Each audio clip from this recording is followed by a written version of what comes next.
রাস্তায় কেন হয়েছিল গ্যাঞ্জাম, আর আমরা কোথায় গিয়েছিলাম চা খেতে। এই ভিডিওতে সবকিছু রয়েছে, তো সবাই ভিডিওটি দেখেন আর এনজয় করেন। হ্যালো গাইস, আসসালামু আলাইকুম। তো সবাই কেমন আছেন? আশা করি সবাই অনেক অনেক ভালো আছেন। তো আলহামদুলিল্লাহ, আপনাদের ভালোবাসা ও দোয়া আমিও অনেক ভালো আছি। রাকিব ভাই ফোন দিয়েছিল যে তার সাথে দেখা করতে, তাই চলে গেলাম তার সাথে দেখা করার জন্য। এখন রাকিব ভাইয়ের সাথে রওনা হয়ে গেলাম আব্দুল্লাহপুরের উদ্দেশ্যে। তো আব্দুল্লাহপুর গেতে আমার কত বাধা পড়ছিল, তো আপনাদেরকে দেখাবো, তো দেখতে থাকেন ভিডিওটি। এটা হলো পুস্তকলা বুড়িগঙ্গা নদীর ব্রিজ। তো ব্রিজটা পার হওয়ার পরেই সব ঝামেলা ঘটবে আমাদের সাথে, তো দেখতে থাকেন ভিডিওটি। বুড়িগঙ্গা নদীর ব্রিজটি পার হওয়ার পরে এসে গেলাম হাসনাবাদ এসে নিয়ে নিলাম পেট্রোল। এই যেটা হলো রাকিব ভাই, যে ভাইয়ের কথা বলছিলাম আপনাদেরকে আগেই। তো এখন পেট্রোল ভরা শেষ, তো উঠে পড়লাম গাড়িতে। তো দেখা যাক কোথায় যাইতেছি আমরা।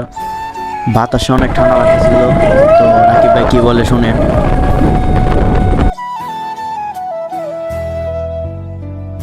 দেখেন গাইস, এদিকের পরিবেশটা কতটা সুন্দর।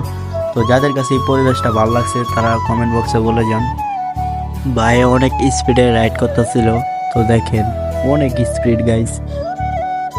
তো ভিউয়ার্স, এখন আমরা চলে আসলাম আব্দুল্লাহপুর নবাবী চা খেতে। তো দেখেন এখানে রাকিব ভাইয়ের বন্ধু বান্ধব ছিল এবং তাদের সাথে চা খেলাম। তো দেখেন, তো ভিউয়ার্স, এটা হলো চাটা অনেক ভালোই ছিল। তো এখানে এসে বন্ধুর ছোট ভাইয়ের সাথে দেখা, তো তাকে নিয়ে চা খেলাম একসাথে বসে। তো রাকিব ভাইও আমাদের সাথে বসেছিল এবং তার দোকানটা অনেক সুন্দর ছিল। বিভিন্ন জায়গা থেকে তার দোকানে চা খেতে মানুষ আসতো। তার দোকানের সামনে সবসময় মানুষের ভিড় লেগে থাকতো।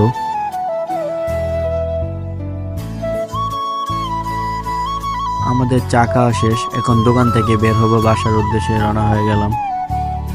আবারও রাকিব ভাইয়ের বাইকে উঠে পড়লাম এবং রাকিব ভাই বাইক চালাইতেছিল আর আমি ভিডিও করতেছিলাম।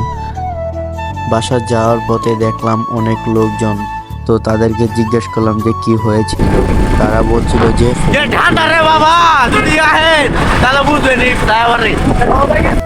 তো ভিউয়ার্স, আজকের জন্য ভিডিওটি এ পর্যন্তই। তো আপনাদের কাছে যদি ভিডিওটি ভালো লাগে থাকে, লাইক কমেন্ট করে শেয়ার করে এবং আমার পেজটিকে ফলো করে আমার পাশে থাকবেন। এবং সবাই ভালো থাকবেন, সুস্থ থাকবেন। আল্লাহ হাফেজ।